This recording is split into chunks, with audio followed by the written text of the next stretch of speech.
आज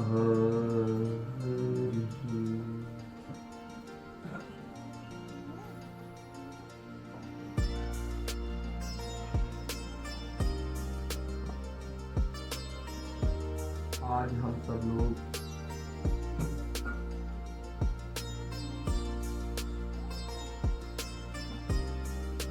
भगवान के ओम रूप में दर्शन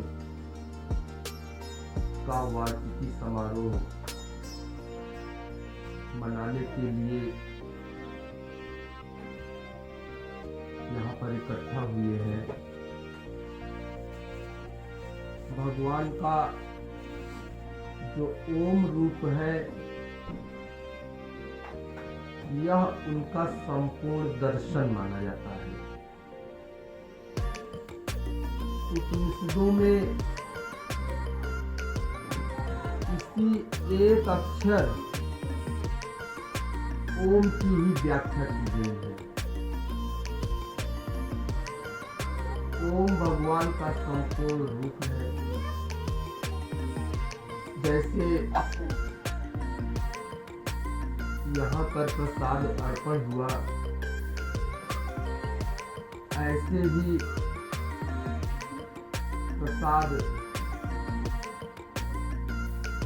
सत्य मंदिर में देवी माँ जब कार्यक्रम करती थी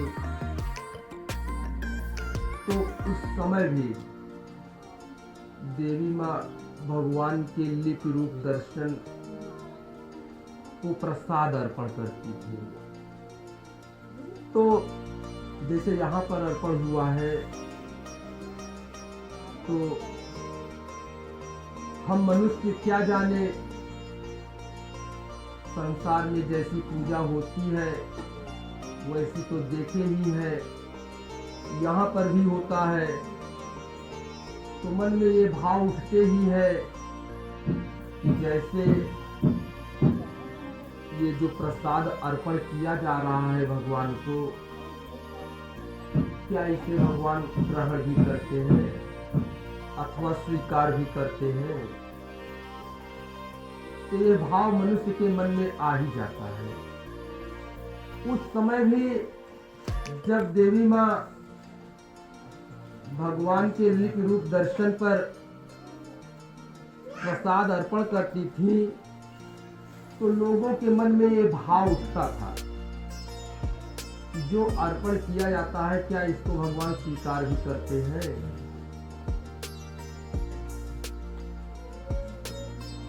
तो एक दिन जब परम पूज्य देवी माँ जी ने जब प्रसाद अर्पण किया भगवान के लिपि रूप दर्शन पर, तो वो प्रसाद मेवे का प्रसाद था जैसे यहाँ पर अर्पण हुआ है। वो प्रसाद ज्यों ही देवी माँ अर्पण करती है वह प्रसाद बिखर करके भगवान का ओम रूप दर्शन बन जाता है। वह दिन 22 दिसंबर का था सन 1979। 22 दिसंबर 1979 को देवी माँ ने जब प्रसाद अर्पण किया तो भगवान का ओम रूप बन गया प्रसाद। तभी से भगवान के इस ओम रूप दर्शन की वार्षिकी के समारोह के रूप में यह दिन मनाया जाता है। आज भगवान अन्य युगों की भांति धरा पर आए हैं। अन्य युगों में भगवान कभी राम के रूप में आए, कभी कृष्ण के रूप में आए। जब जैसी आवश्यकता हुई भगवान राम के रूप में आए एक साधारण मनुष्य की भांति। उनको हनुमान जी पहचान गए। भगवान श्री कृष्ण के रूप में आए धरती पर आने के पहले ही चमत्कार पे चमत्कार होने लगे। आकाशवाणी में कंस को बता दिया कि तेरा काल बन के आऊंगा। उसके बाद जन्मते ही अनेकानेक असुरों का वध किया। तो उस समय वैसी आवश्यकता थी, उस रूप में आए। वैसे ही आज का समय जो है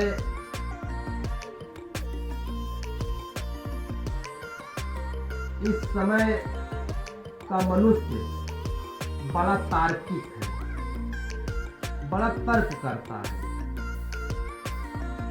तो जब जैसी आवश्यकता होती है, जैसी मनुष्यों की ग्रहणशीलता होती है, उसको ध्यान में रख करके भगवान अवतार लेते हैं।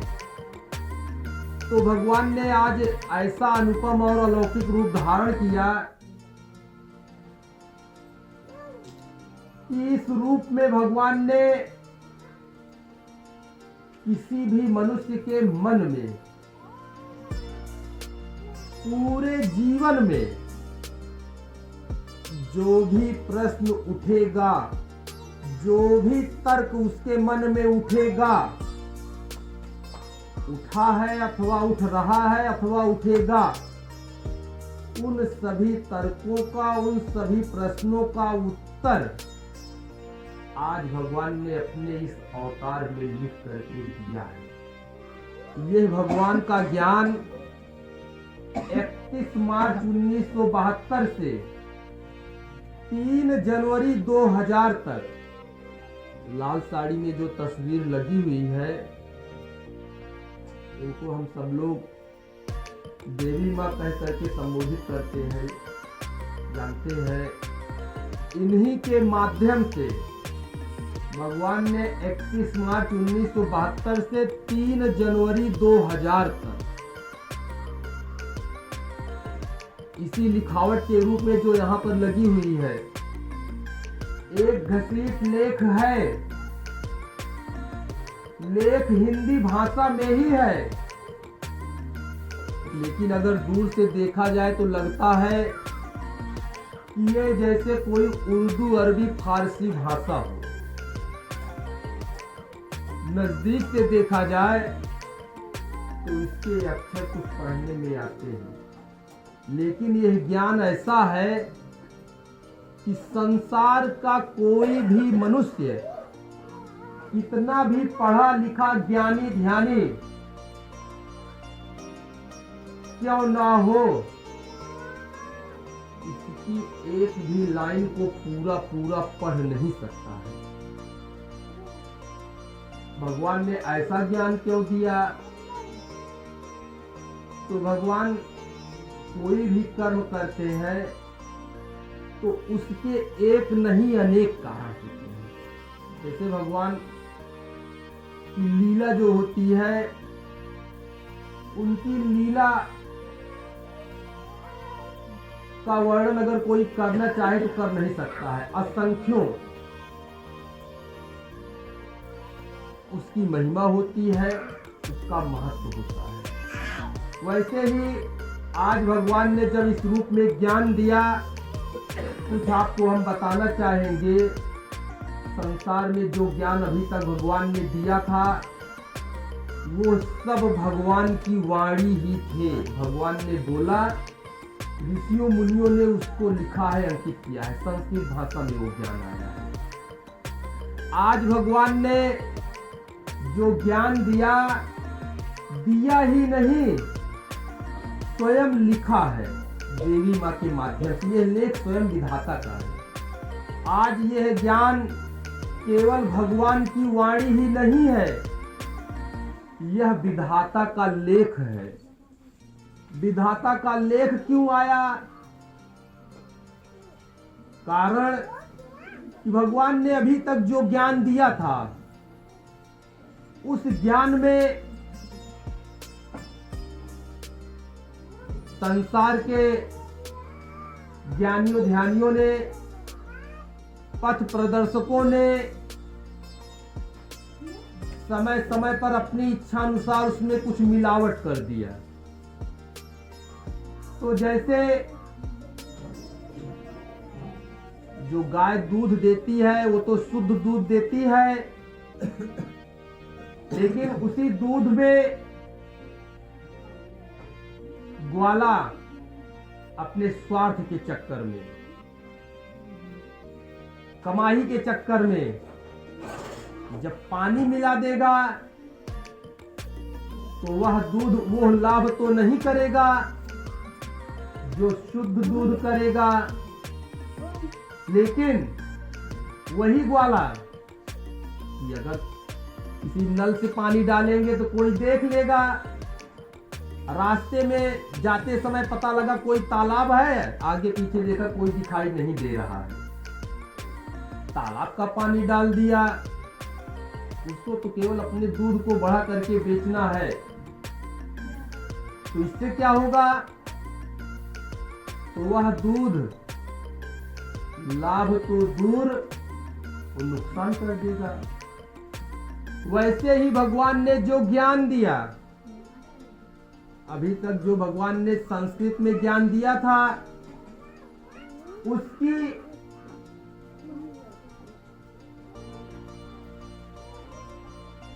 व्याख्या, मनमानी व्याख्या किया हमारे संसार के मार्गदर्शकों ने, उसको मिलावट कर दिया।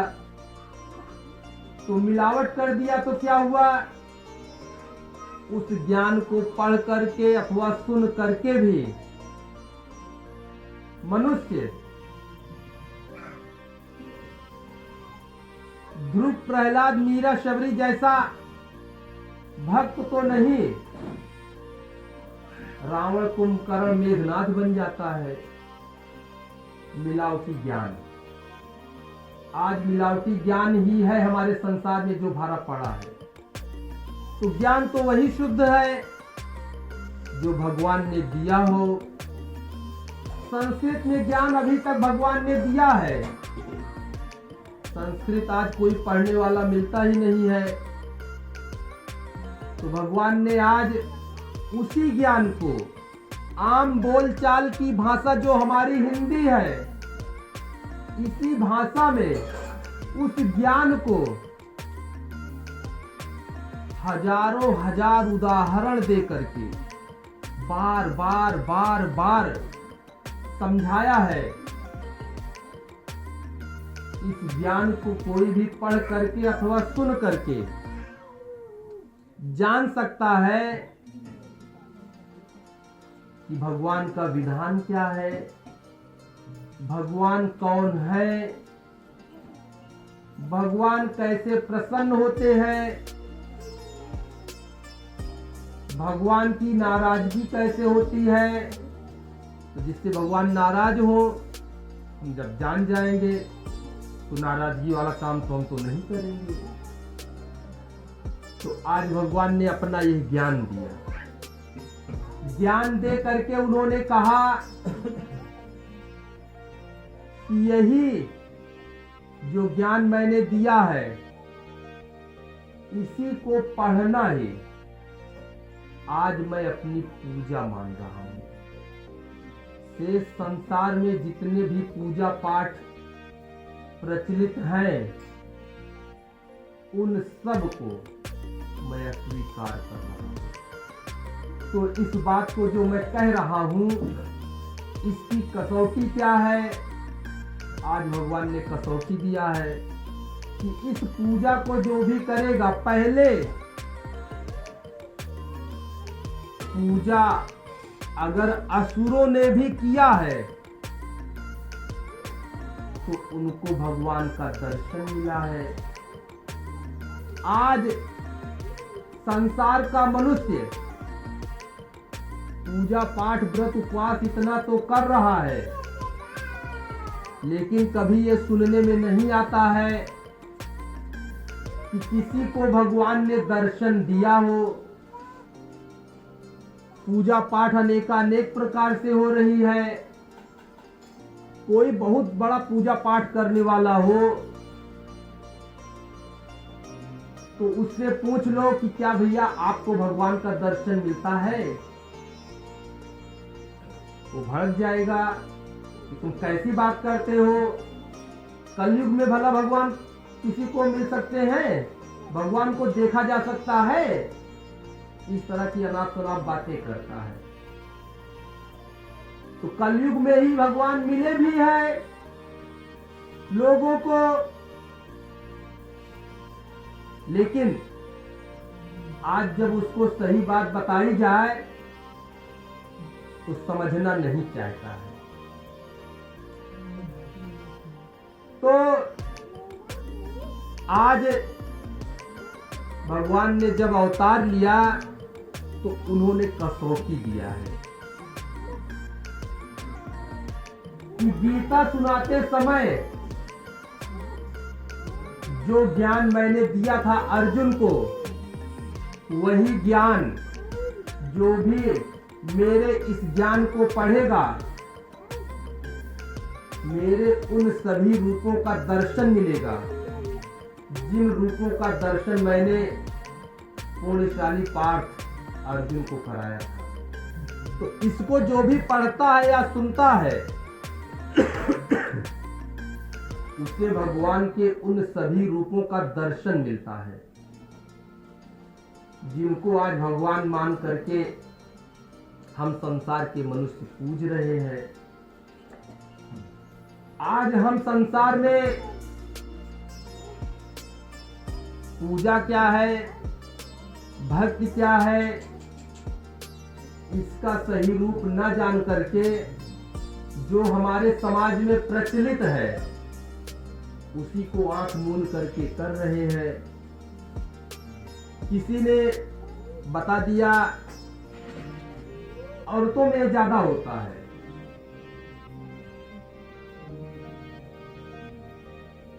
कि औसानी माई की दूरदुरिया चबवाने से उनको ये फायदा हुआ, उनकी ये मनोकामना पूरी हुई। तुम भी बहनी चबुआओ, तुम्हारी भी समस्या का समाधान हो जाएगा, उसका हल निकल जाएगा। तो बस उसमें क्या करना है, उन्होंने भी शुरू कर दिया। किसी ने बता दिया कि फला जगह जो देव स्थान है वहां पर कोई अगर 5 फेरी जाके कर आए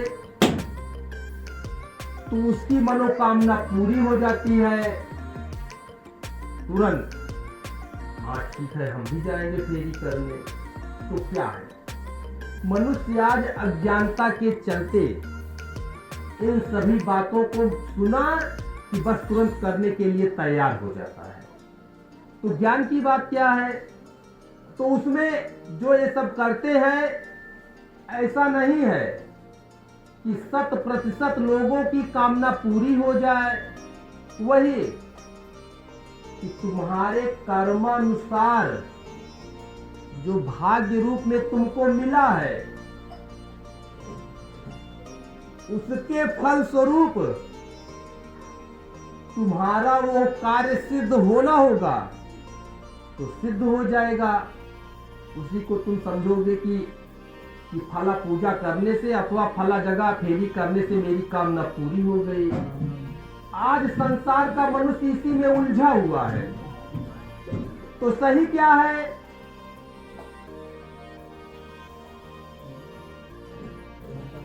जब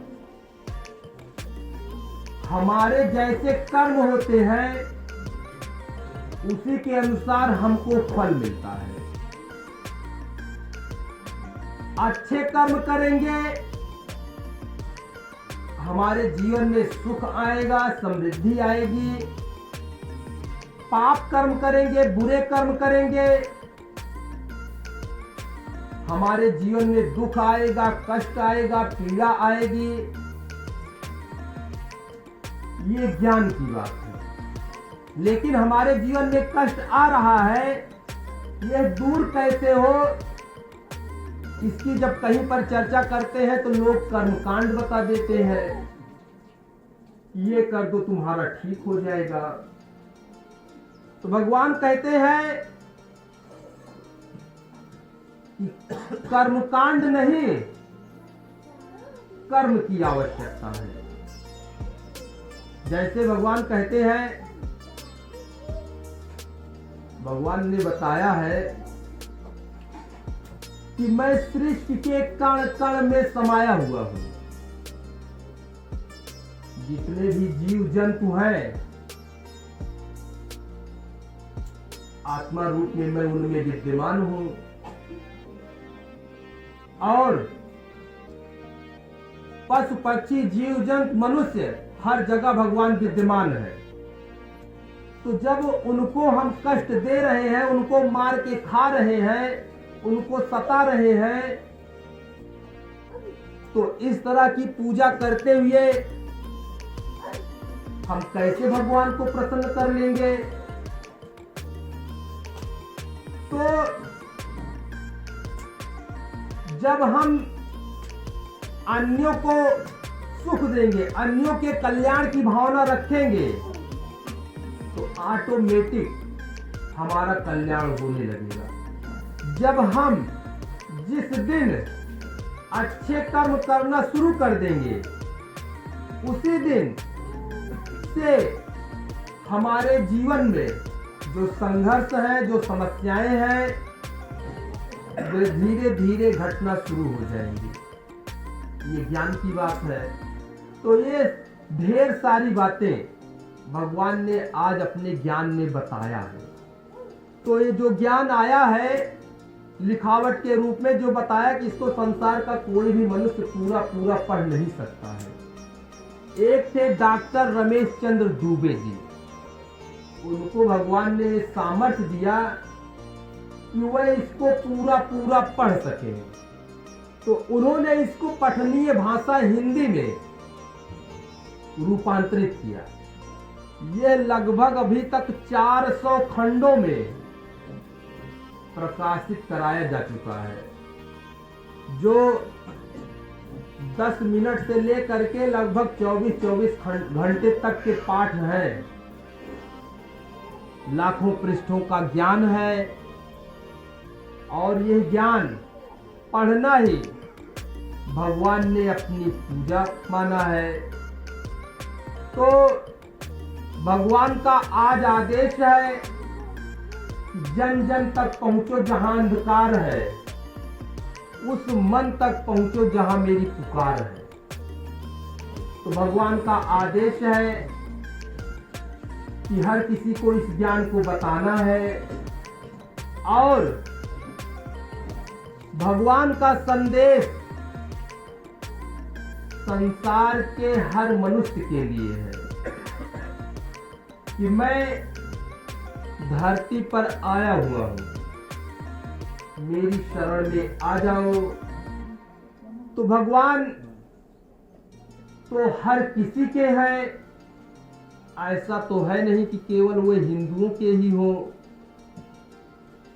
वह तो हिंदू, मुस्लिम, सिख, ईसाई सभी के हैं। वो तो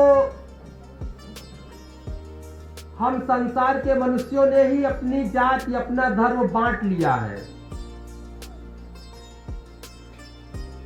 जबकि एक धर्म है, एक जाति है। भगवान ने बताया है, जाति है इंसान की और धर्म है मानवता का। अगर जिस धर्म में मानवता ना हो, तो मानवता मनुष्य समझता है कि किसी मनुष्य के प्रति ही अगर हम अच्छा काम करें तो वही मानवता है। मानवता का मतलब मनुष्य समझता है कि किसी मनुष्य के प्रति, खास करके उस मनुष्य के प्रति जिसको वो अपनी जाति का समझता है, उसके प्रति अगर अच्छा व्यवहार करो तो समझता है कि ये मानवता है। जबकि मानवता क्या है, केवल मनुष्य तक ही सीमित नहीं है। मानवता तो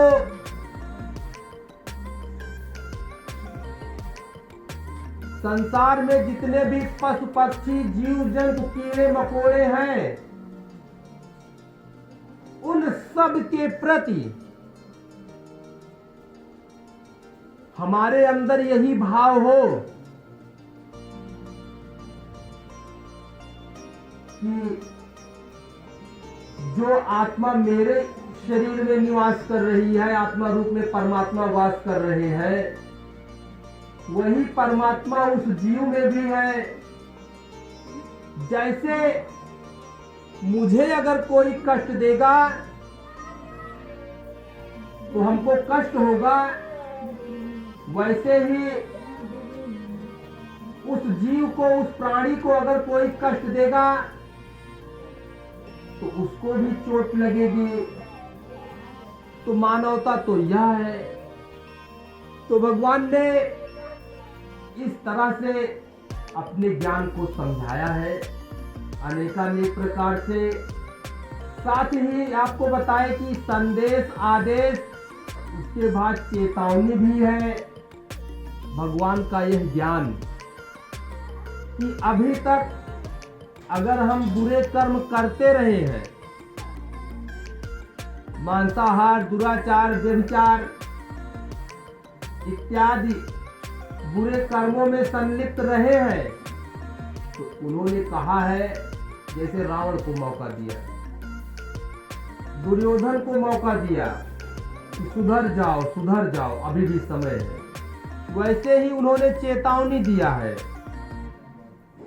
कि समय रहते अपने बुरे कर्म छोड़ करके सही राह पर आ जाओ। पहले भगवान ने कभी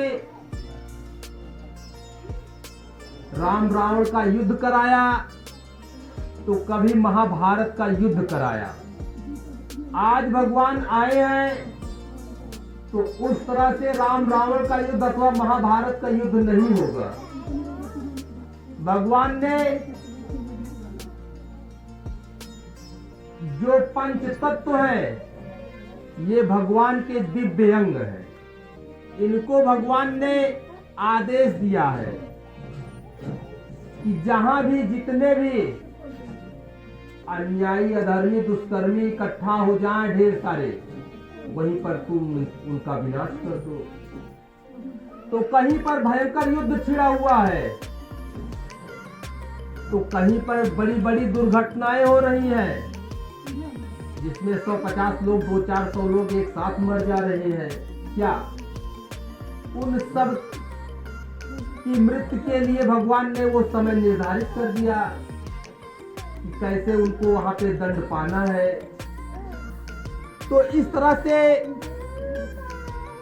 भगवान जब आज आए हैं तो ये भगवान का न्याय रूप है। तो समय रहते हम अपने आचरण को सुधार करके सही राह पर आ जाएं। आज भगवान जब अवतार लिए तो उन्होंने बताया कि जैसे त्रेता युग में जब भगवान आए तो राम के रूप में जाने गए, द्वापर युग में भगवान आए तो श्री कृष्ण के रूप में जाने गए। आज जब भगवान आए हैं तो उन्होंने कहा कि तुम बाबा कह करके मुझे संबोधित कर सकते हो। तो बाबा का जो संबंध होता है वह नाती से बड़ा ही प्रगाढ़ संबंध होता है। भगवान श्री कृष्ण के रूप में जब आए थे तो उन्होंने कहा था कि पिता अहमस्य जगतो, गीता सुनाते समय अर्जुन को बताए थे, पिता अहमस्य जगतो माता धाता पितामह। पितामह का मतलब है बाबा, यानी पिता के पिता। तो इस श्लोक के द्वारा भगवान ने बता दिया था कि अगली बार जब मैं आऊंगा तो बाबा के रूप में आएगा। इसको पुण्यशाली पार्थ जी समझ गए थे। तो आज जब भगवान आए तो उन्होंने बताया है कि तुम मुझे बाबा जी कह करके संबोधित कर सकते हो। तो बाबा जी के रूप में भगवान क्यों आए? तो बाबा जी के रूप में आज भगवान आए हैं, इसका भी कारण है। पहले किसी परिवार में बाबा जो हमारे होते हैं उनकी क्या भूमिका होती है इसके बारे में हम जानते हैं। जैसे किसी परिवार में कोई बच्चा अगर कोई गलती कर दे तो उसकी गलती पर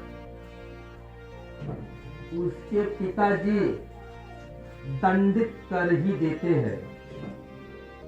अथवा चाचा अगर देख ले शरारत करते हुए, बदमाशी करते हुए, तो वो भी पिटाई कर देते हैं। और जो पिता के बड़े भाई हैं जिनको दादा कहते हैं, वे भी पिटाई कर ही देते हैं। लेकिन वही बच्चा अगर जा करके अपने बाबा की गोद में बैठ जाए कि बाबा मेरी रक्षा करो, मेरे चाचा दादा अथवा पिताजी मुझे मारने आ रहे हैं, तो अगर बाबा का संरक्षण मिल जाए बच्चे को, तो कोई भी पिता, चाचा या दादा की हिम्मत नहीं कि जा करके उस बच्चे को दंडित कर दे। बाबा कह दे कि खबरदार, मेरा नाती अब मेरे पास आ गया है, अब इसको कोई मारना मत, अब ये मेरे पास है, अब मैं जैसे कहूंगा वैसे रहेगा ये। तो बच्चे की रक्षा हो जाती है। ठीक वैसे ही भगवान की जो ये सृष्टि है, उनकी इस सृष्टि में भगवान के 3 सर्वोच्च अधिकारी हैं, जिनके जिम्मे भगवान ने सारी व्यवस्था सौंपी है। क्या व्यवस्था सौंपी है? भगवान यमराज जो है, उनके पास संसार के हर प्राणी के कर्मों का लेखा जोखा होता है। और भगवान शंकर और पूज्य ब्रह्मा जी, पूज्य ब्रह्मा जी लोगों के कर्मानुसार उनको विभिन्न योनियों में जन्म देते हैं। तो जन्म देने के कारण पूज्य ब्रह्मा जी हमारे पिता हुए। तो हम सबके असली पिता तो स्वयं ब्रह्मा जी ही है, यानी भगवान ही है हमारे माता पिता। तो ब्रह्मा जी के भी पिता भगवान विष्णु, तो पिता के पिता बाबा हुए। तो ब्रह्मा जी कर्मानुसार लोगों को नाना योनियों में जन्म देते हैं।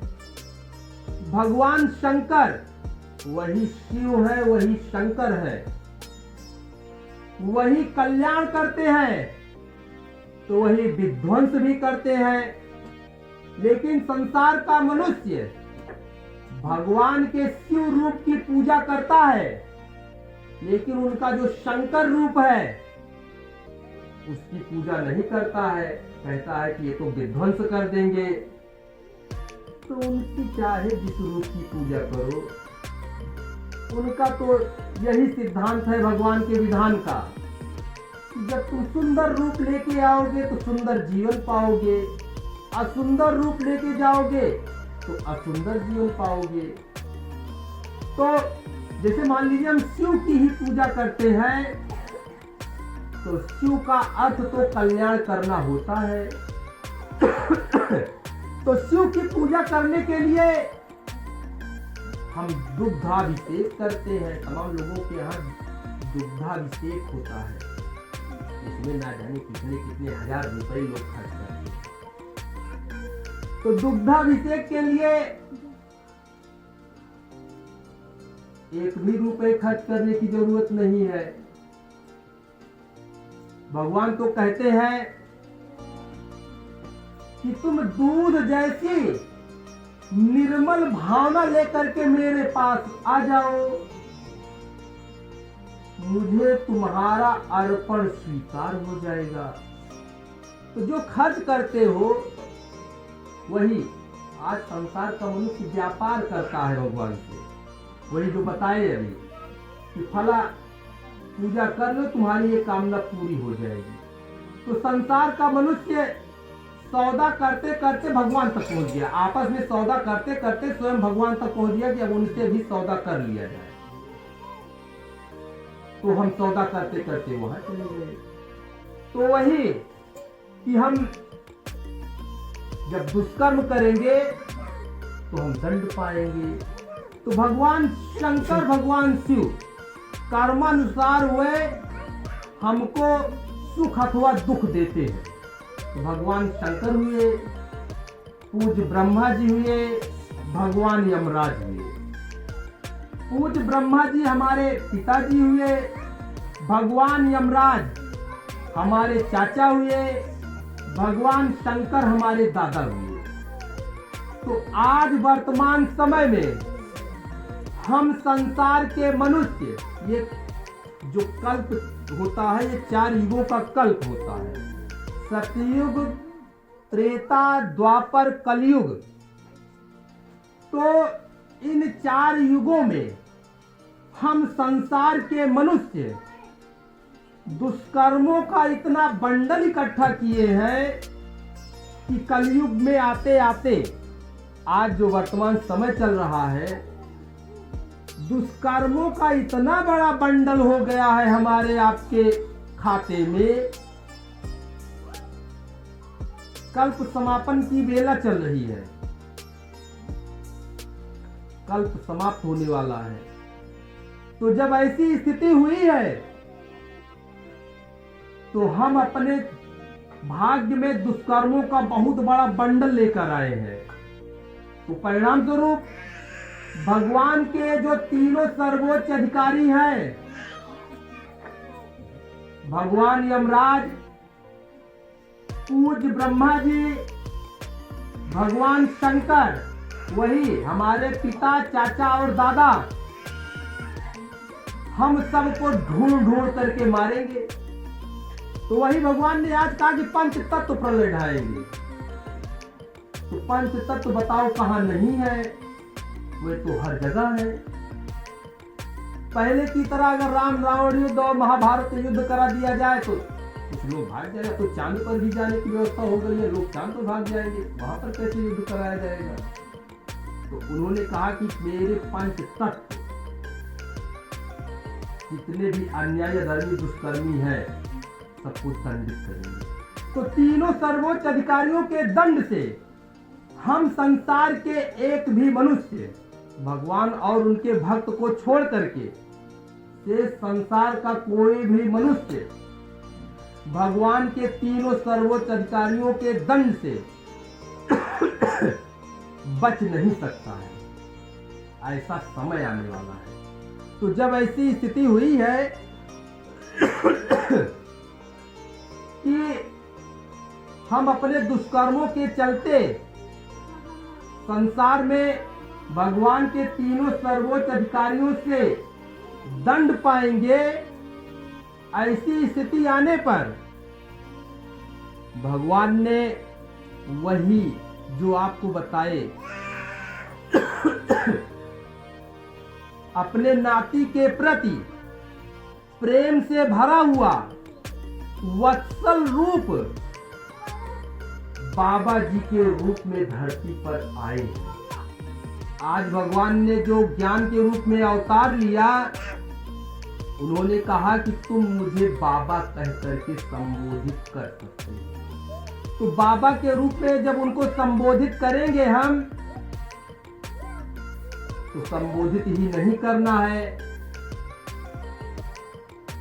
हम उनके तीनों सर्वोच्च अधिकारियों के दंड से बच जाएं, उसके लिए कुछ कर्म भी करना है। तो कर्म क्या करना है? जैसे बच्चा जब मार खाने लगता है पिता, चाचा और दादा से, तो भाग करके बाबा की गोदी में जाके बैठ जाता है।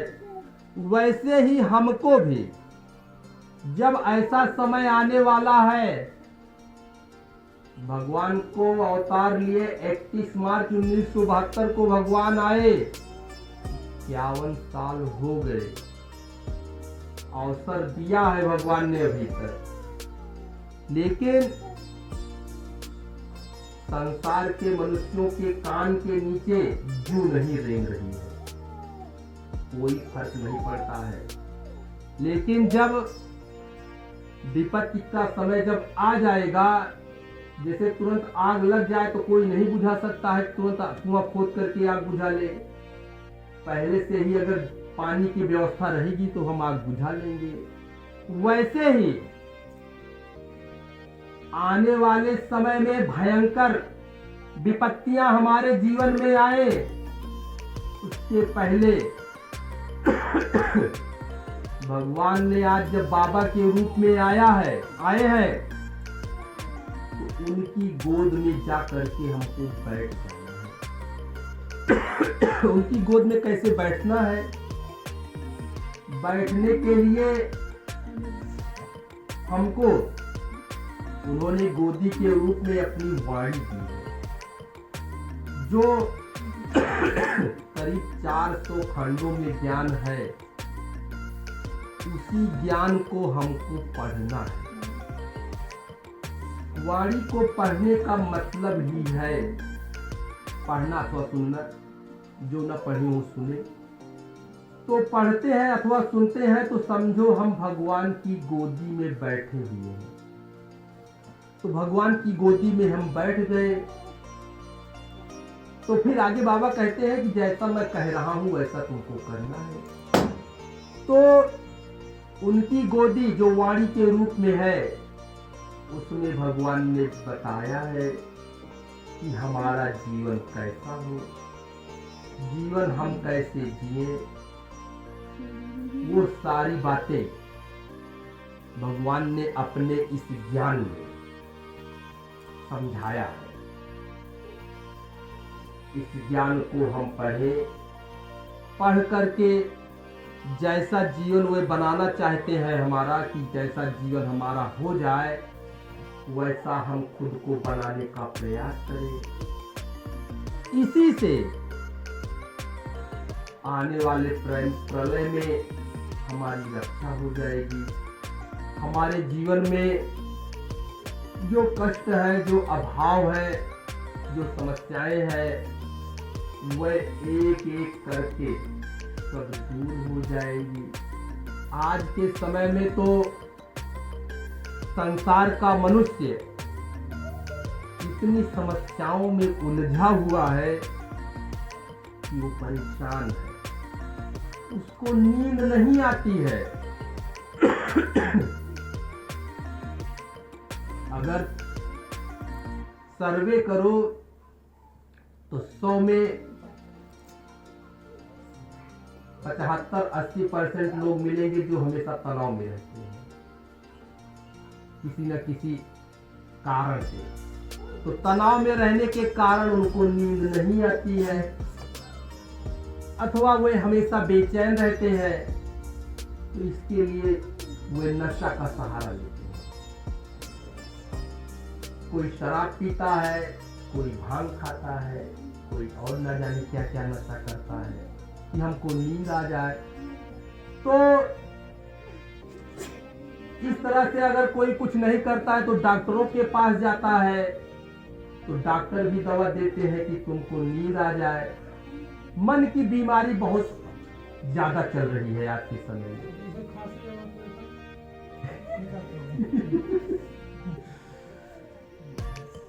तो आज संसार का मनुष्य इन सभी समस्याओं से ग्रस्त है। तो जब इस राह पर चलना शुरू कर देगा मनुष्य, तो उसकी समस्याओं का समाधान होने लगेगा। जो रातों की नींद उड़ गई है, उसको अगर कोई पढ़ने लगता है अथवा सुनने लगता है, बहुत अच्छी नींद आती है। आज हमारे संसार में भूत प्रेत बाधा की समस्या इतनी ज्यादा है कि उसका जवाब नहीं। संसार में आसुरी शक्तियां इतना परेशान कर रखी हैं, ये अदृश्य आसुरी शक्तियां हैं। दृश्य मनुष्यों को नाकोचरा चबवा रखी है। इनसे बचने के लिए अरे उन मुल्ला के पास चले जाओ, उन मौलवी के पास चले जाओ, उस ओझा के पास चले जाओ, अरे उस बाबा के यहाँ चले जाओ। लाख 50,000 रुपए मनुष्य खर्च भी कर दे रहा है, लेकिन ठीक नहीं हो रहा है।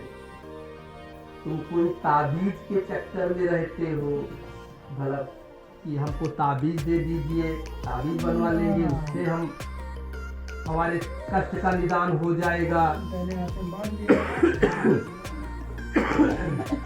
उस ताबीज के बारे में बताया जाता है, भैया उसको जब पहने हो तो किसी उस जगह पे मत जाना जो जिसको अपवित्र मानते हैं, वहां पे चले जाओगे खंडित हो जाएगा।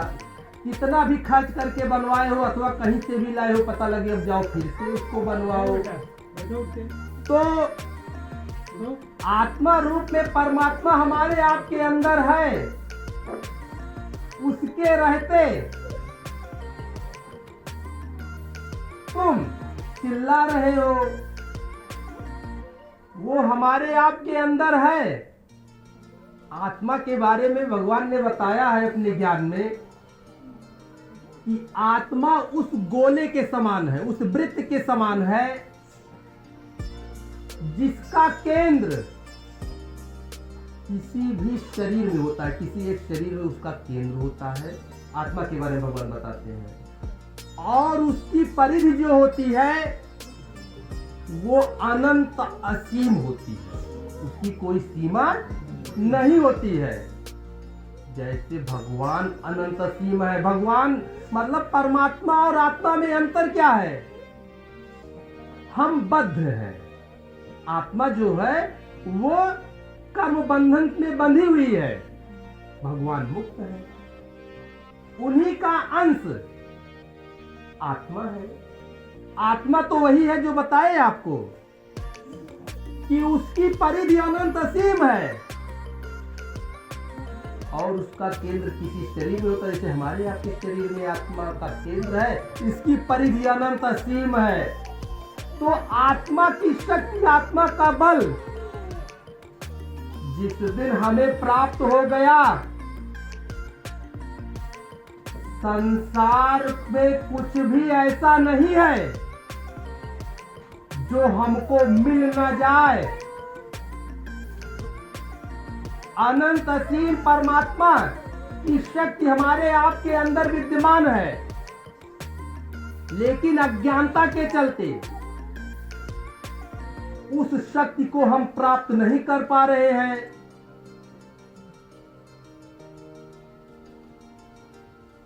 पारस पत्थर है हमारे यहाँ, उसी पर चटनी पीस करके खाते हैं, लेकिन हम जानते नहीं है कि ये तो पारस पत्थर है। लोहे में छुआया कि सोना बन गया, जानकारी नहीं है। तो कोई बता दे,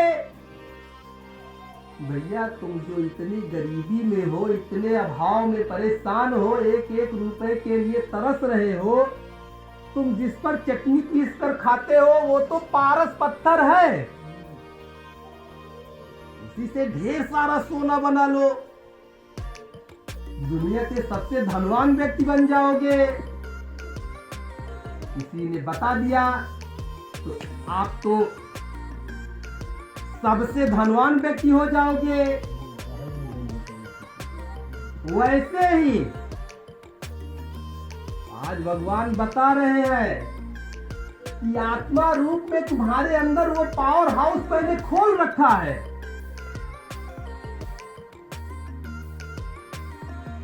भगवान कहते हैं कि मुझ में, तुम्हारी आत्मा में और मेरे इस लिपि रूप दर्शन में वो सब सारी शक्ति भरी हुई है जिसकी तुम्हें आवश्यकता है। तो उसको हमें पाना होगा। तो कैसे हम पाएंगे? पाने के लिए आज भगवान ने चाबी दे रखा है, उसमें ताला बंद है ना, ताला लगा है, उसमें जंग पड़ गई है, तो ताले को खोलना होगा हमको। तो ताला खोलने के लिए चाबी की जरूरत है और उसके बाद उसमें तेल डालना पड़ेगा। तो वो सब सारा काम वाणी करेगी। वाणी रूपी तेल को ताले में डालना है और चाबी को घुमाना है। इतना करते ही ताला खुल करके नीचे गिर जाएगा। तो इसके लिए आपको संघर्ष करना पड़ेगा। संघर्ष मतलब वाणी को ही अपना जीवन बना लो। उठते बैठते चलते फिरते बातचीत करते वाणी ही हमको सोचना है। वाणी में भगवान कहे क्या है उस पर ध्यान रखना है। रोजाना हमको वाणी पढ़ना है, उसको अपने आचरण में लाना है। जैसा भगवान ने जीवन बनाना चाहा है हमसे, वैसा ही जीवन हमको अपना बनाना है। ऐसा जिस दिन हम करना शुरू कर देंगे हमारे अंदर आत्मा की शक्ति आना प्रारंभ कर देगी। जैसे पहले जो तपस्या करने जाते थे लोग, तो तपस्या करने के लिए विपरीत परिस्थितियां प्रकट करते थे अपने लिए। ठंडी का मौसम है तो वो ठंडे पानी में जा करके तपस्या करते थे। गर्मी का मौसम है तो अपने चारों ओर आग जलवा देते थे, उसमें बैठ करके तपस्या करते थे भगवान की प्रसन्नता के लिए। आज क्या है? अरे तो फिर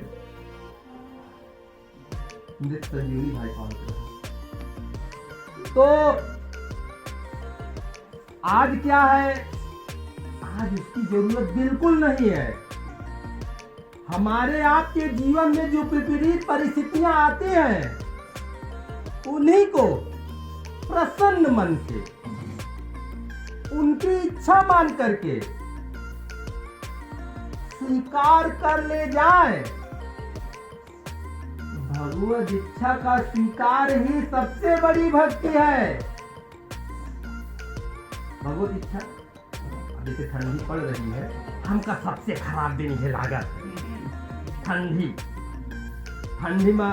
अरे बहुत, ये तो ससुरवा बहुत ज्यादा बोल दिया। अब ससुर कह दिया हमने, किसको कह दिया हम जान नहीं रहे हैं। मौसम बनाने वाला तो भगवान ही है। जाने अनजाने हम उसको गाली देते हैं और पूजा तपस्या के रूप में हम 14 कोसी परिक्रमा भी करते हैं। तुम्हारे उसका क्या मतलब रह गया? उतना कष्ट उठाने गए।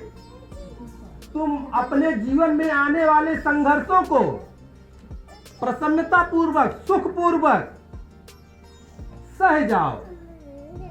यही तपस्या है, यही साधना है। जो कुछ भी हमारे जीवन में कष्ट पीड़ा आए, उसी को उनकी इच्छा मान करके हम स्वीकार कर ले जाए।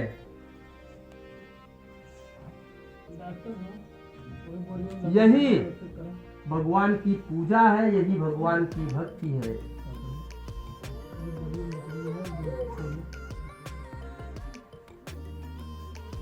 तो पूजा भक्ति के रूप में आज हमको व्रत उपवास करने की जरूरत नहीं है, भोजन नहीं छोड़ना है। ठंडी में गंगा नहाने जाने की जरूरत नहीं है, वो सारा पुण्य सारा फल इसी राह पर चल करके मिलेगा। चारों धाम करके चले आओ, तुमको कहीं पर भगवान के रूपों का दर्शन नहीं मिलेगा। इसी वाणी को जैसा बताया जाता है, 3-4 महीना पढ़ लो, भगवान का दर्शन मिल जाए, भगवान से बातचीत हो जाए, तब मानना, उसके पहले ना मानना। तो जिस पूजा को करने से भगवान मिल जाए, हमारे कष्टों का समाधान हो जाए,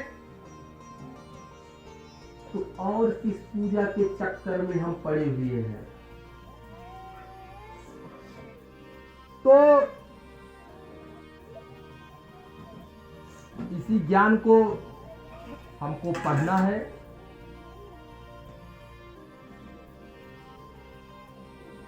जैसा भगवान ने बताया है वैसा जीवन हमें अपना बनाना है।